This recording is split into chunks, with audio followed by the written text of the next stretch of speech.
Grace Getsa Nugraha Saragi. Saya Apria Destara Madia. Saya Ratna Agustiani. Kami dari kelompok 1. Telinga merupakan indera pendengaran.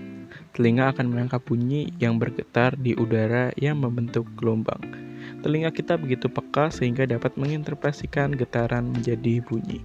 Manusia memiliki sepasang telinga yang berjumlah 2, masing-masing terdiri dari 3 bagian, yaitu telinga bagian luar, tengah, dan dalam. Fungsi telinga. Telinga merupakan salah satu organ manusia yang berfungsi sebagai alat indera pendengaran melalui bunyi. Bunyi akan ditangkap dan diubah untuk diteruskan ke otak. Agar bunyi dapat terdengar oleh telinga, diperlukan sebuah medium untuk merambatkan bunyi tersebut. Di sini kami akan memberikan contoh percobaan kepekaan indera manusia. Tujuan dari penelitian ini adalah untuk mengetahui seberapa kepekaan indera pendengaran manusia. Alat dan bahan yang kita perlukan adalah 2 buah kapas, 1 sendok makan, 1 buah piring atau mangkok, dan 1 buah penutup mata. Pada video ini diperlihatkan rekan kami sedang menutup 2 telinganya menggunakan kapas. Guna menutup telinga menggunakan kapas adalah untuk menghambat getaran suara yang masuk melalui telinga kanan dan telinga kiri. Selanjutnya, di sini rekan kami juga menutup kedua matanya. 3, 2, 1.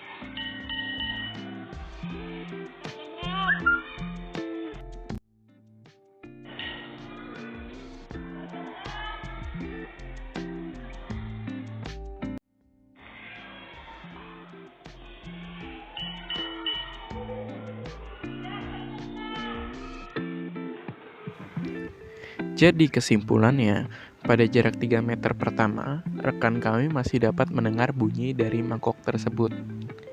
Dan pada jarak 6 meter, rekan kami masih mendengar bunyi dari mangkok tersebut. Tetapi pada jarak 10 meter, rekan kami sudah tidak dapat mendengar suara dari mangkok tersebut.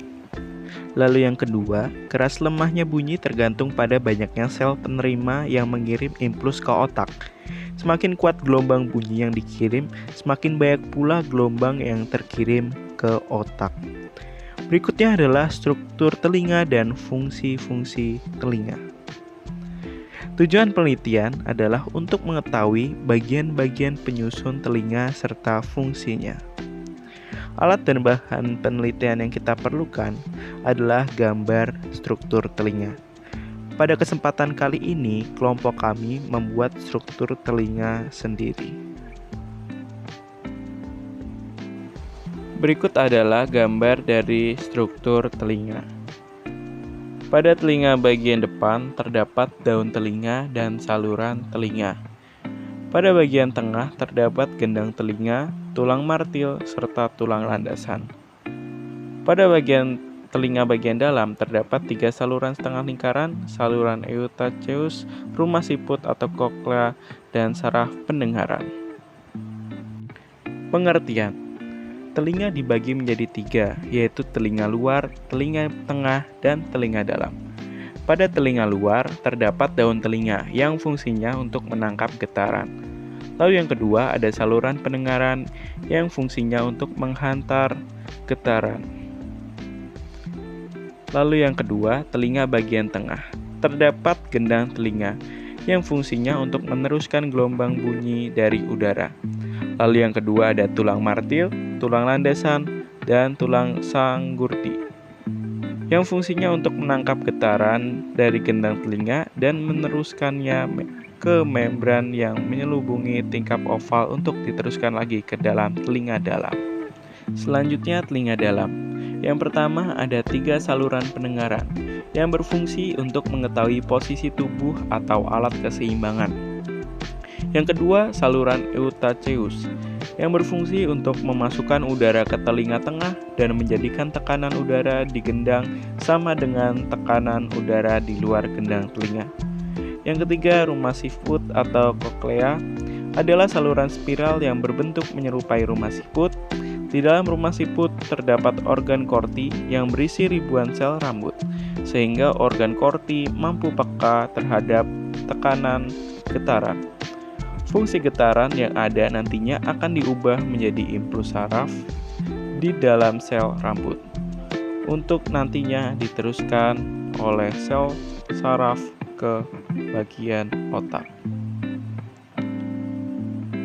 Kesimpulannya, setelah melakukan pengamatan, dapat disimpulkan bahwa mekanisme atau proses mendengar adalah sebagai berikut. Getaran suara diteruskan ke daun telinga, lalu diteruskan saluran telinga, diteruskan ke membran timpani, diteruskan ke malleus, diteruskan ke incus, diteruskan ke stapes, diteruskan ke tingkap oval, diteruskan ke koklea atau rumah siput, diteruskan ke sel-sel rambut, diteruskan ke membran tektorial, diteruskan ke kortisel, diteruskan ke saraf auditori, dan yang terakhir diteruskan ke otak atau saraf sensori. Sekian penelitian dari kelompok kami. Terima kasih untuk teman-teman yang sudah menonton dan mendengarkan sampai habis. Kurang lebihnya kami memohon maaf. Sekian, terima kasih dari kelompok 1. Wassalamualaikum warahmatullahi wabarakatuh.